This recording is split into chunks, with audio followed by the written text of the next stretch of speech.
Selamat pagi saudara-saudari keluarga-keluarga yang dikasihi Tuhan, Shalom. Berjumpa kembali dalam Inspirasi Sabda bagi Keluarga. Hari ini Minggu tanggal 7 Februari tahun 2021. Bacaan Injil diambil dari Markus bab 1 ayat 29 sampai dengan 39. Sekeluarnya dari rumah ibadat itu, Yesus dengan Yakobus dan Yohanes pergi ke rumah Simon dan Andreas.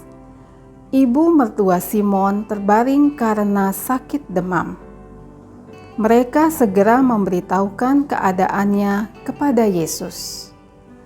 Ia pergi ke tempat perempuan itu, dan sambil memegang tangannya, ia membangunkan dia, lalu lenyaplah demamnya. Kemudian perempuan itu melayani mereka. Menjelang malam, sesudah matahari terbenam, dibawalah kepada Yesus semua orang yang menderita sakit dan yang kerasukan setan. Maka berkerumunlah seluruh penduduk kota itu di depan pintu.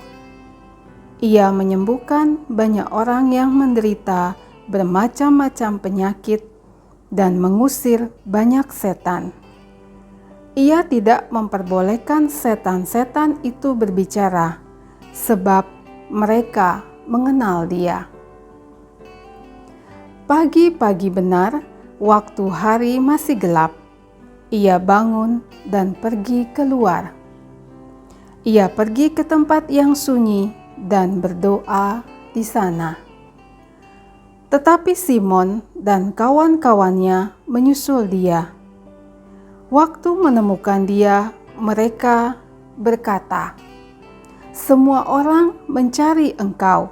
Jawabnya, "Marilah kita pergi ke tempat lain, ke kota-kota yang berdekatan, supaya di sana juga aku memberitakan Injil. Karena untuk itu aku telah datang." Lalu pergilah ia ke seluruh Galilea dan memberitakan Injil dalam rumah-rumah ibadat mereka dan mengusir setan-setan. Demikianlah Injil Tuhan. Terpujilah Kristus. Saudara-saudari terkasih, ungkapan kesehatan itu mahal sudah tidak asing lagi di telinga kita. Kita manusia sungguh mendambakan tubuh yang sehat sehingga memampukan kita untuk melakukan aktivitas. Terlebih masa pandemi ini, protokol kesehatan menjadi syarat utama kemanapun kita pergi. Tujuannya tidak lain adalah melindungi diri dari paparan virus corona. Namun bagaimanakah sikap kita sebagai pengikut Kristus ketika kita melihat teman, sahabat, atau bahkan keluarga kita yang terpapar COVID-19 ataupun kondisi kesehatan yang melemah pada masa pandemi ini?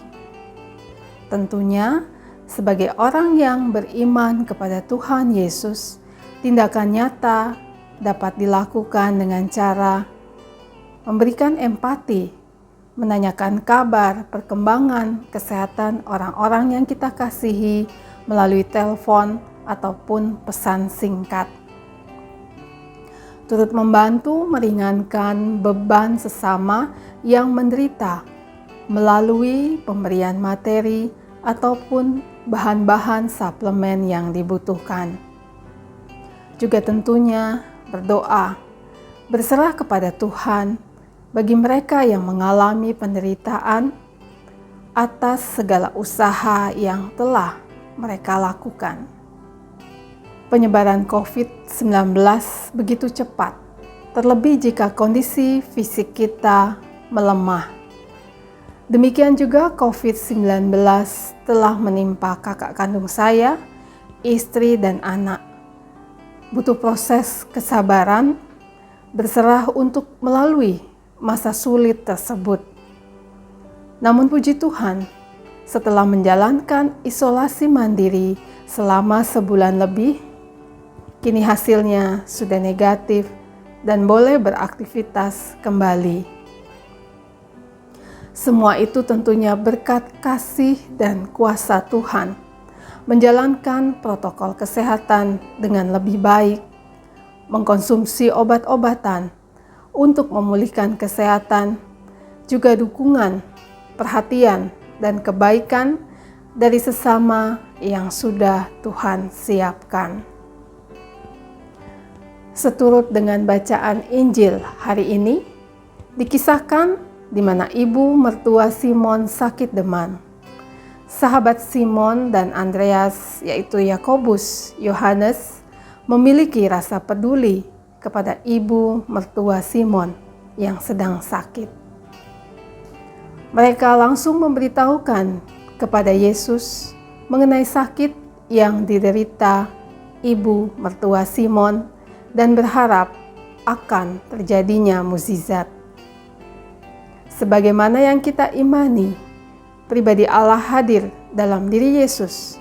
Ia hadir dengan kasih dan kuasanya, mau bertindak kepada ibu mertua Simon.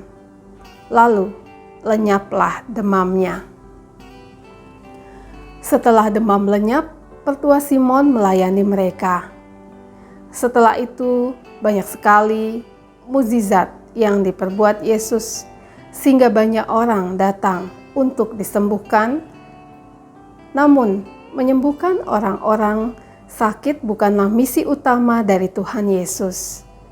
Ia mengatakan, "Marilah kita pergi ke tempat lain, ke kota-kota yang berdekatan, supaya di sana juga aku memberitakan Injil, karena untuk itu aku telah datang." Dari perikop tersebut, Tuhan Yesus mau menyatakan bahwa walaupun Tuhan tidak memberikan mukjizat kesembuhan fisik kepada semua orang, namun Tuhan menginginkan semua orang mengalami kesembuhan rohani yang mengantar orang kepada kehidupan kekal. Karena Tuhan Yesus memiliki misi yang utama adalah membawa manusia pada keselamatan dan menjadi penebus bagi kita umat yang berdosa. Saudara-saudari yang terkasih, dalam kehidupan berkeluarga, Yakobus dan Yohanes bisa menjadi contoh bagi kita, yaitu melalui sikap peduli dan peka terhadap penderitaan ibu mertua Simon. Menjadi jembatan untuk membantu mencarikan jalan keluar lebih lanjut dengan lebih tepat. Dalam hal ini, mereka percaya kepada kuasa Yesus untuk menyembuhkan. Demikian pula dalam keluarga, jika salah satu anggota keluarga sakit, semua pasti ikut merasakan kesedihan. Namun, hendaklah kita tidak berlarut-larut dalam kesedihan. Tentunya perlu adanya tindakan untuk saling peduli, seperti menghibur, bahkan mengerjakan tugas yang biasa dilakukan anggota keluarga yang sakit. Ketika sakit dirasakan, kita baru menyadari bahwa kekayaan yang utama adalah kesehatan. Keluarga-keluarga hendaknya mampu bersyukur dalam kondisi apapun, sehat ataupun sakit, juga mampu menjadi saksi bagi sesama atas kebaikan Allah yang sungguh bekerja dalam diri kita. Tuhan Yesus memberkati.